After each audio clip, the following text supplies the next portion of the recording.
Magandang umaga po, muli ang inyong lingkod, si Chef Roy. Kumusta po kayo lahat? Happy New Year po. Shout out po sa lahat ng makakapanood ng video ko ito. Pagpapalain po kayo ng Diyos. Tapos na po yung mga okasyon, Pasko, bagong taon.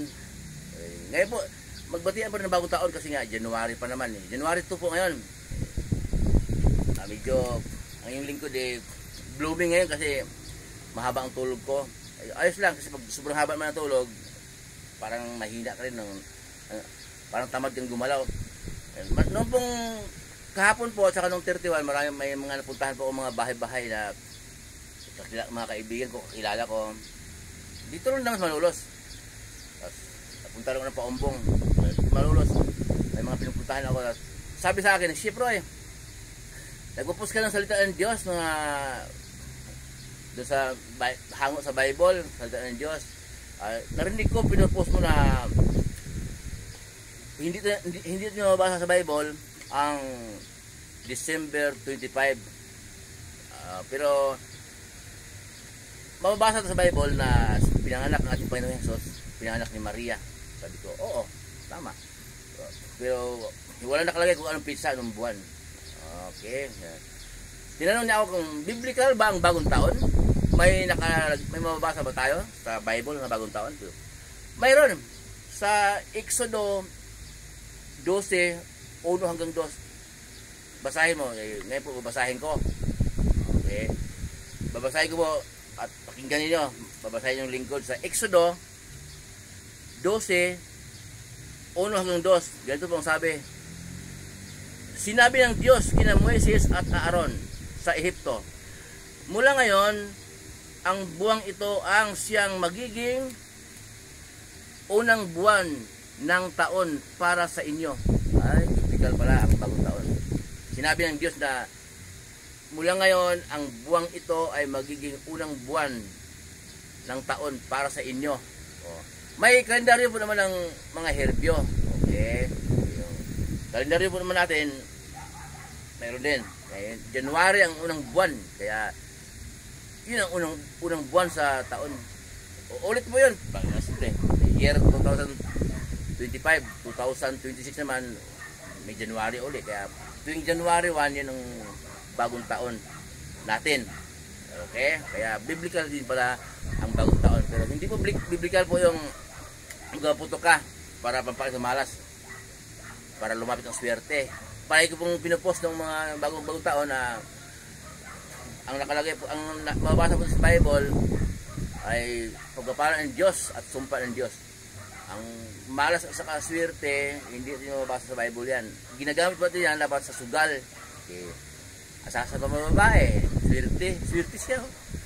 Alam ng babae na may asawa siya, pumatol pa sa kanya, swerte. Malas ka, bakit? Sasama sa akin si ganito nabulgar-biglar na may asawa pala ako. Malas yun.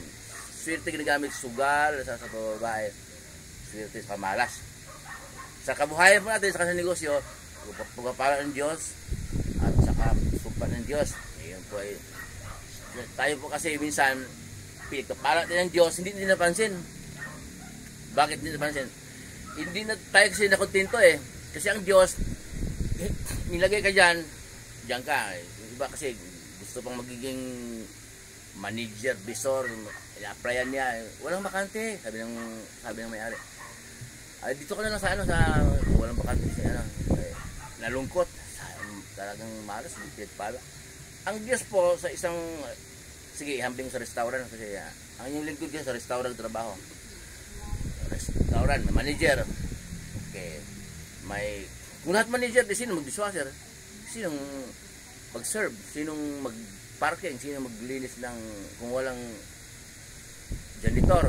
Kaya ilagay ka ng Diyos dyan, dishwasher ka, kailangan tanggapin mo para makita mo yung pagpapala ng Diyos. Janitor ka, tanggapin mo. Waiter ka, tanggapin mo para makita mo yung pagpapala ng Diyos. Ang yung lingkod po nilagay ng Diyos bilang chef. Hindi ako nalagpas doon, hindi ako makikialam sa trabaho ng manager. Kaya damang-dama ko yung pagpapala ng Diyos. Ito, maghapon sa pagtatrabaho, malakas. Mahimbing ang tulog sa gabi.